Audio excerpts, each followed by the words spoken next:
Então, sejam todos bem-vindos a esse curso, preparado assim com bastante carinho para que a gente consiga desenvolver bastante tema, né, que tem a ver com esse assunto do pecado, da conversão.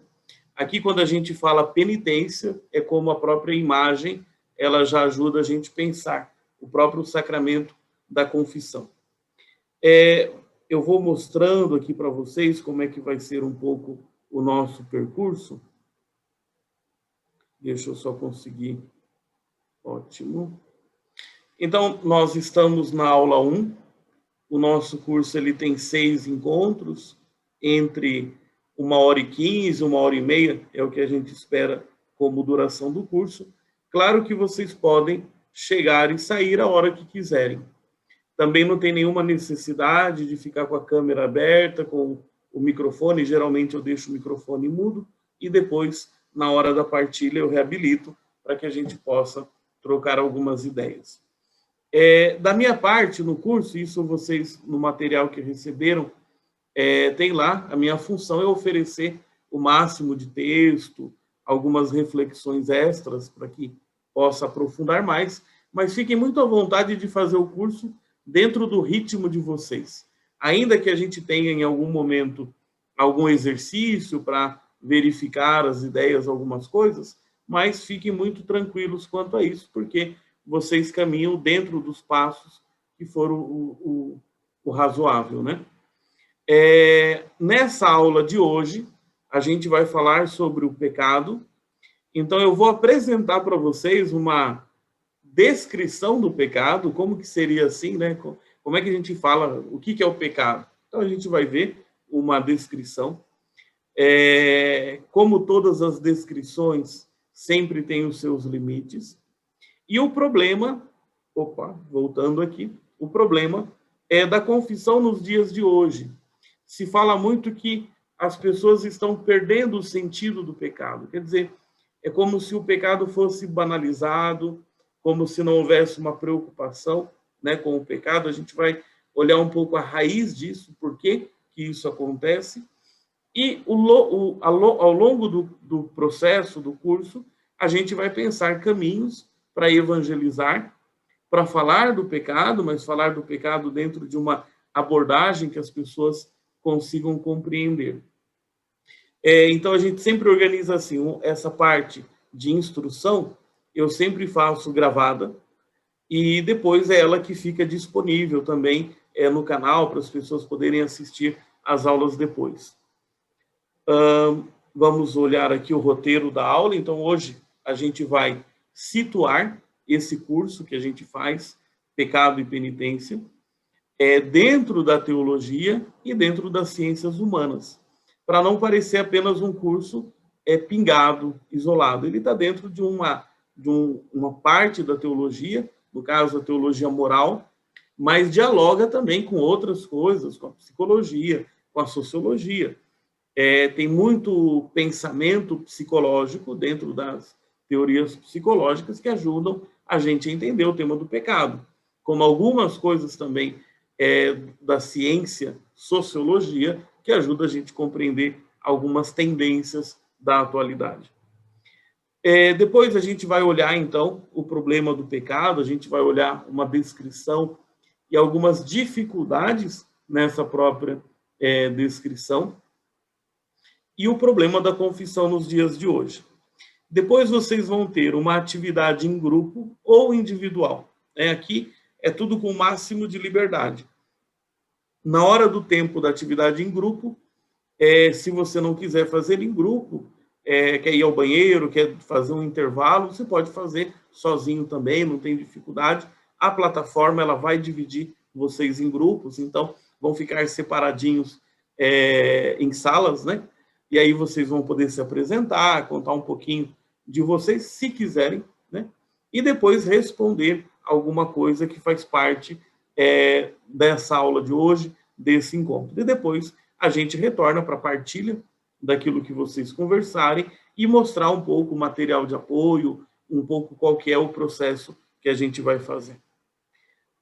Quando a gente fala, né, vocês estão vendo aí no meio dessa imagem, o nosso curso, pecado e penitência, a imagem no centro de tudo, né? Está aí essa maçã, uma maçã cortada, uma maçã com um bicho, representando um pouco a ideia do pecado, né? A gente tem com o texto sobre Adão e Eva, todo mundo associou a maçã, então simbolicamente, muitas vezes a maçã é associada como se fosse o fruto proibido. Ao mesmo tempo, ela está dividida, não está inteira.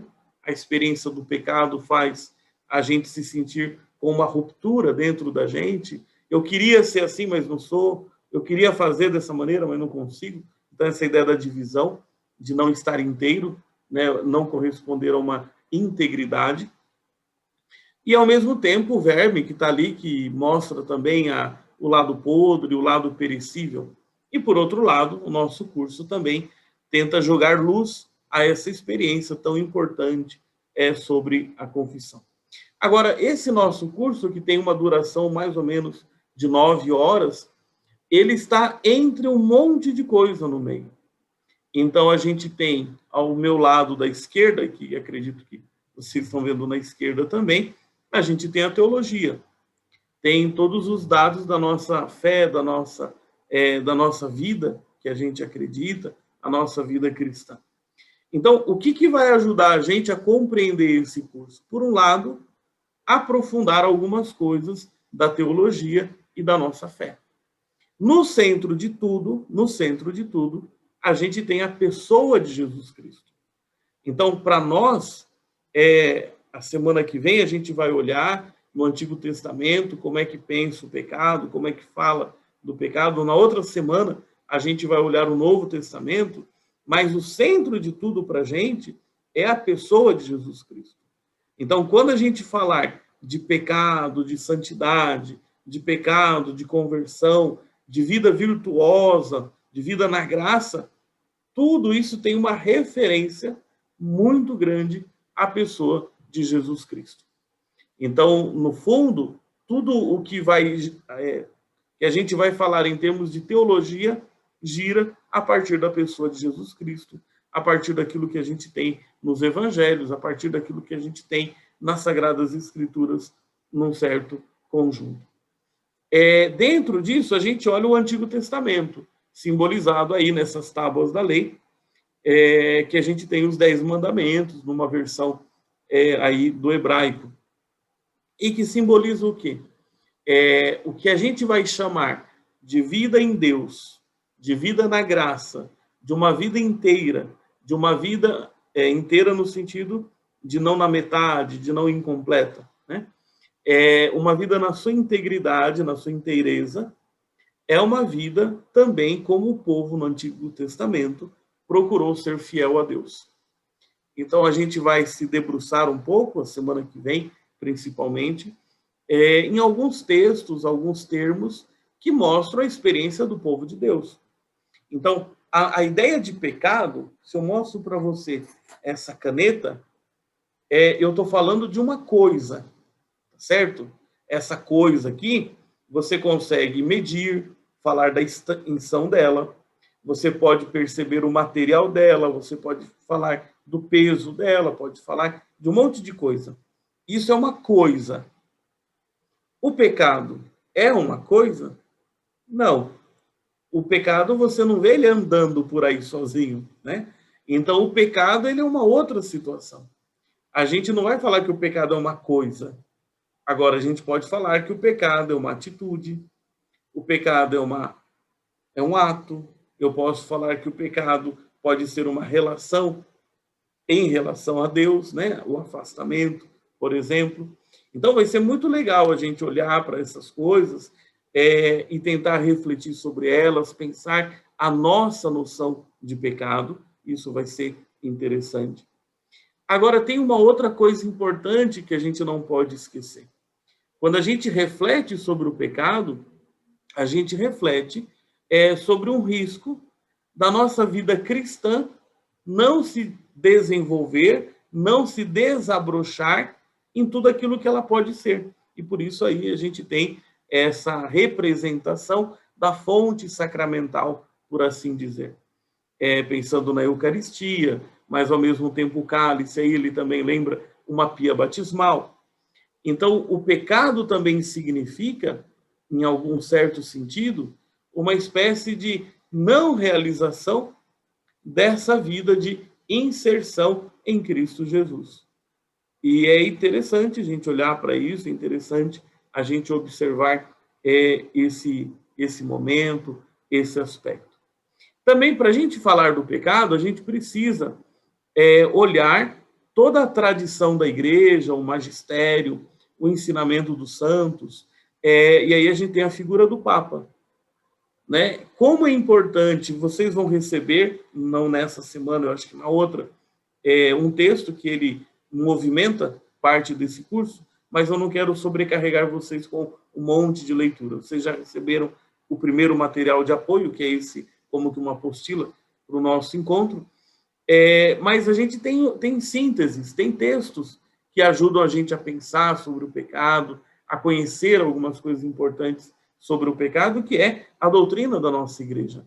Então, a Sagrada Escritura, ela é a fonte, a vida sacramental, ela é o contexto no qual a gente compreende os nossos acertos e os nossos erros, mas a gente tem também uma elaboração no coração da igreja que a gente chama de doutrina sobre o pecado e que a gente precisa conhecer. O que pode acontecer ao longo do curso, por exemplo, é que a gente se dê conta que alguns aspectos dessa linguagem, talvez nos dias de hoje, pode não funcionar. E a gente vai ter que descobrir novos elementos dessa linguagem que possam falar ao coração das pessoas hoje. Certo? Isso daqui é um ponto importante e vale muito a pena a gente ter isso claro no nosso entendimento, na nossa reflexão aqui. E aí, finalmente, que acredito que muitos de vocês que fazem esse curso estão bastante preocupados. Como é que hoje a gente consegue falar do pecado para as novas gerações, para as pessoas com quem a gente convive e que nem sempre são tão mais jovens do que a gente. Então, esse aspecto aí, essa quinta imagem, que é o aspecto da catequese. Então, se as pessoas de hoje elas têm uma nova sensibilidade para algumas coisas, o quanto que a gente conhece disso? O quanto que a gente está preparado para entender isso tudo? A igreja sempre insiste, eu devo ser, na evangelização, fiel a nosso Senhor Jesus Cristo, então eu não posso falar diferente daquilo que nosso Senhor fala, daquilo que está na Sagrada Escritura ou a igreja ensina. Então eu tenho que ter fidelidade a Jesus Cristo, mas preciso ser fiel também a essa sensibilidade do ser humano hoje. Então, fiel a Cristo e fiel ao ser humano. Então, esse é o aspecto mais interno que a gente falaria, né? O nosso curso, ele se relaciona com a teologia, ele é um curso de teologia moral, mas, ao mesmo tempo, ele depende dos dados bíblicos, dos dados de antropologia teológica, dos dados de teologia sacramental, e assim vai. Agora, quando a gente olha o outro lado da imagem, o nosso curso, ele precisa dialogar com outras ciências, e a gente fala de ciências humanas. Pensem, por exemplo, nessa primeira imagem que está aí, você deve reconhecer que ela representa um encontro de psicanálise, né? Nem sempre o encontro com o psicólogo tem o divã, né? São práticas diferentes, teorias diferentes, mas representa aí. Pode haver uma situação em que eu me sinta culpado e eu não fiz mal. Às vezes a culpa ela pode ser reflexo que eu internalizo do sofrimento de uma outra pessoa. Mas pode ser que eu não quis causar o mal àquela pessoa. Pode ser que o que eu fiz não era para ter tido no coração daquela pessoa essa repercussão. E eu experimento culpa, mesmo que eu não seja culpado. Tá certo? Ou outras situações. Eu posso ter limites dentro de mim que eu não me dou conta, que eu não percebo, e que me impedem de ser tão livre como eu imaginaria que eu conseguiria ou poderia ser livre. E se eu não conheço esses condicionamentos psicológicos em mim, se eu não conheço esses condicionamentos psicológicos na outra pessoa, como é que a gente pode estabelecer exigências, expectativas, metas para a gente ou para o outro? Então, o conhecimento, aí nessa imagem, é uma imagem de psicanálise, mas aqui a gente quer representar o conjunto. O conhecimento é dos condicionamentos psicológicos são importantes. Por exemplo, para falar de pecado, a gente vai ver na descrição daqui a pouco, eu preciso olhar o grau de liberdade de uma pessoa. Se essa pessoa ela não é movida com liberdade, mas ela está sendo coagida, a imputabilidade da responsabilidade dela vai ser diferente.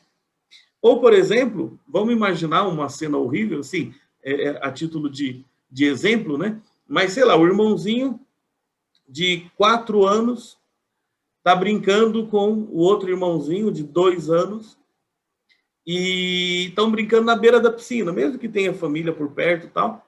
Mas o irmãozinho maior, quando o outro está na beira da piscina, empurra o menor. Claro, não estou pensando aqui numa tragédia nem nada, mas é uma coisa que apavoraria qualquer um por perto. Se você perguntar para o irmãozinho maior, foi você que fez? Você quis empurrar o seu irmão na piscina? Ele vai poder dizer, fui eu que fiz, eu quis empurrar. Né? Agora, esse grau de consciência que ele tem é suficiente para você dizer que ele pecou querendo machucar o irmão, ele tem consciência das consequências, dos riscos? Então, quanto maior consciência há na pessoa em relação a alguma coisa, mais eu posso falar de uma situação de pecado. Então, conhecer esses elementos são bastante importantes. Às vezes, no nosso discurso, dentro da catequese, dentro da orientação familiar, espiritual, seja o que for, será que a gente se dá conta que cada pessoa ela tem um grau de desenvolvimento, ela tem condições diferentes, ela está em etapas diferentes para eu falar de responsabilidade? Pode ser que eu tenha num grupo de catequese, por exemplo, uma turma que, sei lá, pegou por uma questão de necessidade, tem lá um adolescente de 16 anos e junto está lá um outro de 13 anos. Por mais que sejam apenas uma diferença aí de 3 anos, né? Sejam 3 anos de diferença, mas eu posso pensar que os dois têm realmente a mesma cabeça, a mesma condição. Então, sem conhecer essas coisas, fica difícil a gente falar do grau de responsabilidade de uma pessoa. Olhando na imagem de baixo, a gente pensa os condicionamentos genéticos.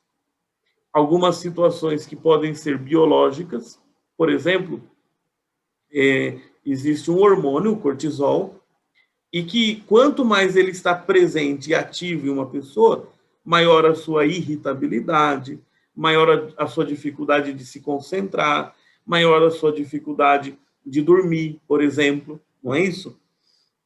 Se você não percebe, por exemplo, que isso pode estar afetando o seu filho ou você mesmo, como é que você diz assim, olha, você está sendo irresponsável porque você não está indo dormir cedo? Às vezes o fulano pode até deitar cedo, mas ele tem condições de dormir cedo? Ou às vezes a irritabilidade de uma pessoa, será que é somente porque ela quer, como uma decisão livre, ser ríspida com a outra pessoa? Ou tem outros elementos aí agindo e a gente não se dá conta? Então, esse aspecto é importante a gente olhar também. Depois, nessa multidão aí, a gente tem o problema das questões de sociologia, e que vai mexer um pouco com a última imagem também. Então, dentro de um país, dentro de uma sociedade, dentro de um grupo, como é que as pessoas se comportam? Como é que elas são treinadas a avaliar, a decidir sobre as coisas? E pode acontecer conflitos, por exemplo. O que é certo, o que é bom, o que é agradável, o que é legal num lugar, pode ser que em um outro ambiente não seja legal, não seja agradável, não seja gostoso. Pensa, né, eu sempre uso esse exemplo porque ele me diverte, dentro da mesma casa a gente pode ter reações muito diferentes. Então você, sei lá, é da turma que pega o pão e enfia no café com leite para comer, e você gosta. E a outra pessoa que está do seu lado tem nojo disso. Veja que interessante. Mesmo sendo da mesma família, a padrões de comportamentos diferentes. E que a aceitabilidade disso ou não vai depender de vários fatores que às vezes pode ter interferência de grupos diferentes dentro de uma mesma sociedade.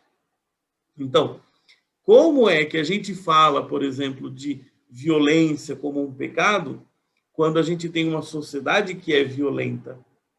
Como é que a gente percebe, por exemplo, o grau de pecaminosidade de um pensamento machista quando a gente está numa sociedade machista? Então, tem hora que para você avaliar alguma situação, você tem que conhecer mais aquela cultura daquele grupo, né? Enquanto que na primeira imagem a gente falava de dados da psicologia ou da psicanálise, na de baixo a gente fala de questões genéticas ou até endocrinológicas, né? Quando tem a ver com hormônios, e a outra é sociológica. Agora, olhem o contexto no qual a gente está, dessa comunicação imediata de massa, o fenômeno de fake news, por exemplo, o quanto que isso interfere na nossa noção de pecado, na nossa condição de liberdade, de entendimento, de seguir as pessoas. A gente brinca com isso, mas é uma situação séria. Quantas pessoas pautam o seu comportamento porque viram que na internet as pessoas fazem isso. Então, parece que, porque muita gente está fazendo, aquilo se tornou aceitável, aquilo se tornou legal. Então, aqui a gente está começando sua aula, né? A gente nem entrou no tema do pecado. Mas olha o que o nosso curso ele vai tentar dialogar com esses elementos da teologia e esses elementos aí das ciências humanas.